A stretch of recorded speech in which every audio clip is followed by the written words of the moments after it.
कई खास मेहमान हैं हमारे साथ। पॉलिटिकल एनालिस्ट अवनीजेश अवस्थी हैं और साथ ही हमारे साथ मुस्लिम स्कॉलर मौलाना कादरी हैं। आप दोनों का ही बहुत बहुत स्वागत है। लेकिन पहला सवाल तो अवनीजेश अवस्थी, एक तो ये 10 सेकंड वाली धमकी और साथ ही आरएसएस का हेडक्वार्टर्स पीएफआई के निशाने पर, इस तरह के दावे, इस तरह के आरोप, आपका जवाब। अदिति जी, बड़ी साफ सी बात है कि एनआईए ने, ईडी ने जिस तरीके से पूरे देश भर में पीएफआई के काले कारनामों की करतूतों को सामने रखा है देश के सामने, और ऐसा नहीं है कि अभी प्रमाण के साथ, साक्ष्य के साथ वो लोग पकड़े गए हैं, अरेस्ट हुए, उनके खिलाफ चार्जशीट होगी। बड़े दिनों से तमाम विपक्षी दल, मुझे हैरत है कि आज विपक्षी दल, मुझे तो लगता था कि जिस दिन पीएफआई पर रेड हुई है एनआईए की और ईडी की, सभी विपक्षी दल मिलजुल करके एक साथ कहेंगे कि हम धन्यवाद देते हैं, हम बधाई देते हैं, हम बहुत बहुत स्वागत करते हैं। लेकिन हैरत की बात है कोई बोला नहीं, हैरत की बात है कोई नहीं। जो अब तक कह रहे थे पीएफआई को बैन क्यों नहीं करते जी, पीएफआई को बैन क्यों नहीं करते जी, अब पीएफआई को बैन करना, प्रतिबंधित करना और भी आसान काम होगा। और बैन नहीं भी होता तो जो लोग इसमें मशगूल थे, जो लोग इसमें इन्वॉल्व थे, जो लोग सम्मिलित थे ऐसी करतूतों में, वे सब अंदर जाएंगे या उनके खिलाफ कार्रवाई होगी। एक बात। दूसरी बात, ये देश के लोगों को सोचना चाहिए कि पीएफआई जैसा संगठन जो खुलेआम इस तरीके से हिंदू संगठनों को या हिंदुओं को जिस तरीके से सरतन से जुदा करने की धमकी देता है, क्या इस लोकतांत्रिक देश में उनको इस तरीके के बोलने की आज़ादी होनी चाहिए? ये क्या अभिव्यक्ति की स्वतंत्रता है? वो तमाम लोग जो कहते थे लिंचिस्तान है, वो तमाम लोग जो कहते थे, वो न्यूयॉर्क टाइम्स, वो वाशिंगटन पोस्ट, वो वेस्टर्न मीडिया, वो एमएनएसटी, वो आज कहाँ हैं? मैं ढूंढ करके मैं अखबार के पन्नों में ढूंढता रहता हूँ, कहीं कोई एमएनएसटी का वक्तव्य नजर आ रहा है, पीएफआई को सताया जा रहा है। अब तो ये दावा किया जा रहा है कि पीएफआई को सताया जा रहा है। जल्दी से काउंटर ले लीजिए आप मौलाना कादरी। यहाँ पर सवाल पूछ रहे हैं अवनीजेश अवस्थी, मानवाधिकार की वकालत करने वाले, आजादी की, अभिव्यक्ति की आजादी का दम भरने वाले, आज कहां है? देखिए अदिति जी, सबसे पहले तो ये जो सारा मामला पीएफआई के साथ हुआ, और इसमें चाहे वो पॉलिटिकल पार्टी के लीडर्स हो और वो लोग जो पीएफआई का बीच बचाव करने के लिए जो लोग आ रहे हैं, उनको भी इस चीज सोचने की जरूरत है कि पीएफआई के मैटर में आज से कोई हुड़बम नहीं मचाया जा रहा है, बल्कि काफी दिनों से पीएफआई के गतिविधियों पर काफी कीन ऑब्जर्वेशन किया गया और उनके एजिटेशंस जो थे उसको देखा गया। सिर्फ आगजनी और सांप्रदायिकता फैलाने के अलावा उनके पास कोई दूसरा काम नहीं था। लेकिन मैं जो चीज पूरी समझा हूं इसके अंदर कि कहीं ना कहीं सो कॉल्ड सेक्युलर जो पार्टीज है, उनका यह सोचना होगा कि अगर हम पीएफआई के खिलाफ आवाज उठाएंगे तो जो है मुस्लिम वर्ग नाराज होगा। तो मैं उन तमाम को यह कहना चाहता हूं कि हिंदुस्तान का जितना मुसलमान है उसका 90% बल्कि उससे भी ज्यादा पीएफआई के समर्थन में नहीं है, क्योंकि पीएफआई की हकीकत से बहुत सारे लोग वाकिफ नहीं थे। लेकिन आपके मीडिया के माध्यम से बहुत सारे धर्मगुरु, इस्लामिक स्कॉलर्स जब ये पीएफआई की हकीकत खोलने लगे, बताने लगे, तो बहुत सारा मुसलमान इनकी हकीकत से वाकिफ हो गया है। लेकिन और बहुत सारे लोगों को वाकिफ होने की जरूरत है।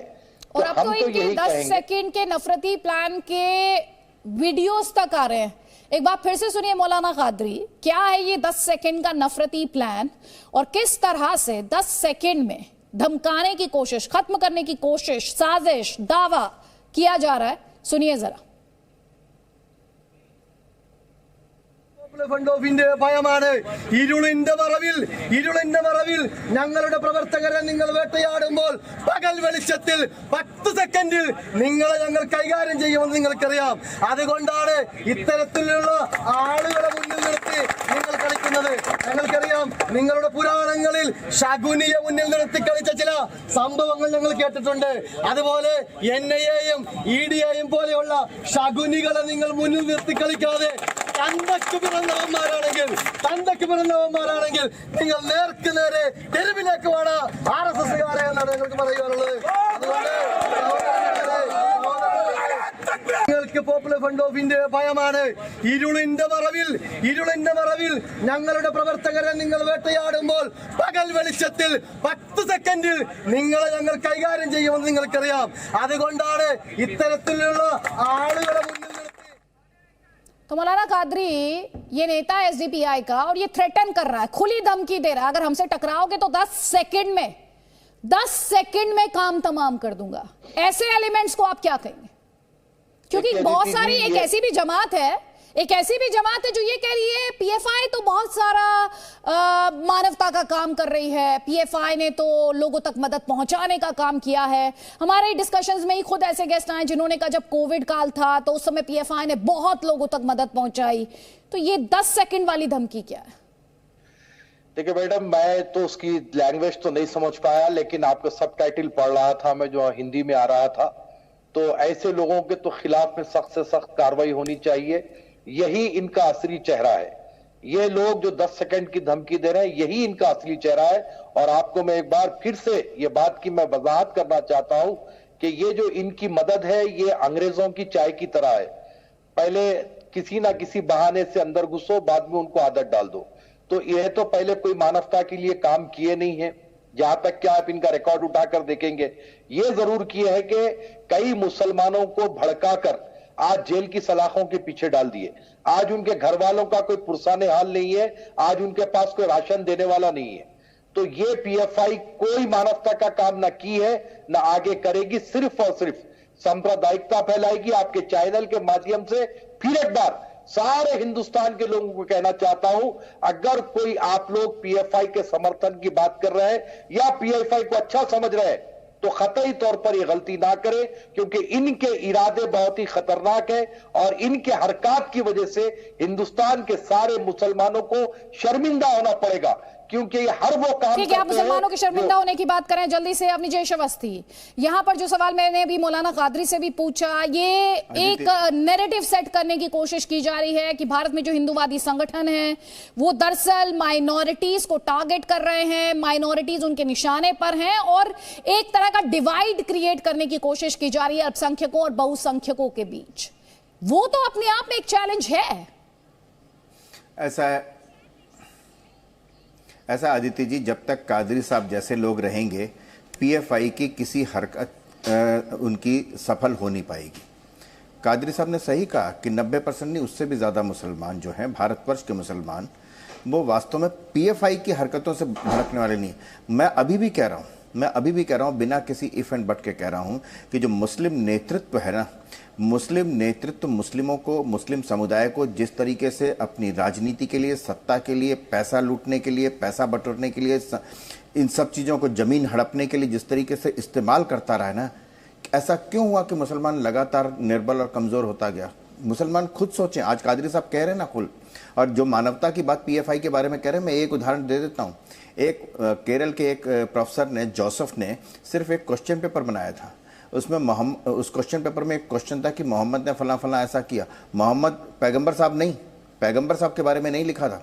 उसको जिस किताब में से लिया गया था, वहाँ मोहम्मद कुंडू नाम का एक कैरेक्टर था जिससे उसने वो लिया था। उसके हाथ काट दिए गए, सरेआम हाथ काटे गए। उस प्रोफेसर की उसकी वाइफ ने सुसाइड कर लिया, उसकी नौकरी चली गई, कुछ नहीं हुआ। ये है पीएफआई की मानवता। लेकिन मुझे हैरत होती है कि कुछ अखबार, कुछ वो सो कॉल्ड बुद्धिजीवी आज मैं ढूंढने से मुझे कहीं मिल नहीं रहे कि वो उन्होंने कभी उस पीएफआई की उस हरकत का विरोध किया हो।